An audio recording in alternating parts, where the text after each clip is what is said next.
Noong nag-aaral at naninirahan pa si Frankie Pangilinan sa Amerika, dalawang pangalan ang binabanggit niya bilang halimbawa sa tuwing may mga nagtatanong sa kanya tungkol sa mga popular niyang mga magulang na sina Sharon Cuneta at Senator Kiko Pangilinan. Ito ay ang mga pangalan ng Queen of Pop na si Madonna at ni US Senator Bernie Sanders. Sa panayam sa kanya sa Fast Talk with Boy Abunda ngayong Biyernes, August 1, 2025, isa sa mga tinanong kay Frankie ay ang pagkakaroon niya ng mga sikat na ina, ama at maging ang kapatid na si Casey Concepcion.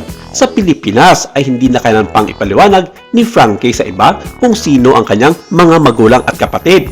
Pero noong nasa Amerika pa siya ay nakahanap siya ng kakaibang mga paraan upang ipaliwanag sa mga nagtatanong kung ano ang trabaho ng kanyang celebrity parents. Saad niya, ngayon ko lang po napoprocess like Foley.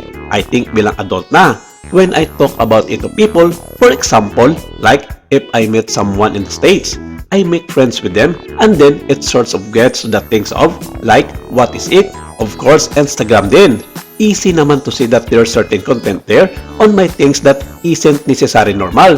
Yung parang, oh mommy's movie, please watch this. Or like sa Lalan, yung mga campaign materials ni Dad. Of course, that will lead to certain acquaintances asking like, what do they do? And I never realized because I grew up in the Philippines, I never had to explain it here.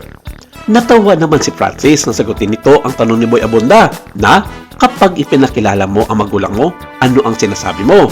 What do you actually say? Ang lahat ni Frankie, honestly, I don't do it outright a lot. I tend to do it when I feel like, okay, we're getting close now. Or if they ask then, I'm able to explain that. I think nakakatulong po yung mga allegories. Ginagamit ko na lang po yung mga sikat sa Hollywood or in America. Mas madali yun. Grabe, napakahaba naman po na, oh, senador kasi daddy ko. And that means kasi na here in the Republic. And then my mommy, you know, they call her because, no, it's too long. Marami ang nag-react dito na tila parang ipinagmamayabang pa naman nito ang kanyang mga magulang at ikinumpara pa siya sa kanyang kapatid na si Casey Concepcion na ibang-iba ang sistema sa pagpapakilala sa mga magulang na may pagkahambol at napakasimple lamang kung i-introduce ang kanyang mga magulang sa publiko.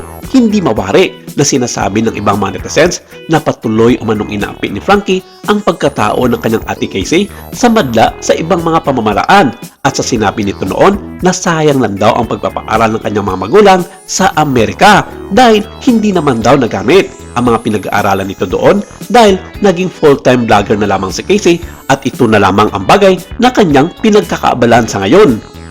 Mula nang muling nagkita ang nagkayos na sina megastar Sharon Cuneta at ang anak nitong si Casey noong unang buwan ng taong ito, inihayag din ni Frankie na iyon na raw ang huling pagkakataong nagkita ang mag-iina sa kabila na pareho silang dito na sa Pilipinas at sa kasalukuyan naninirahan sa isang kondo ang kanyang ate Casey kasama ang long-time yaya nito na sinabi nitong tuloy-tuloy na ang pagiging independent ni Casey sa puder ng kanyang mga magulang physically and financially.